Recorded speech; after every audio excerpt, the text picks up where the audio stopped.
శ్రీ మహాలక్ష్మి అనుగ్రహం ఇహలోకంలో సుఖాన్ని, పరలోకంలో మోక్షాన్ని ప్రసాదిస్తుంది.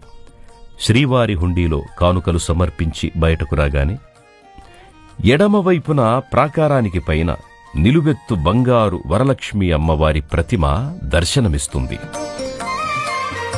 బంగారు నాణేలతో కనకవర్షాన్ని కురిపిస్తూ ఉన్న అమ్మవారు శ్రీ స్వామివారికి సరిగ్గా ఈశాన్య దిక్కులో ఉండడం విశేషం.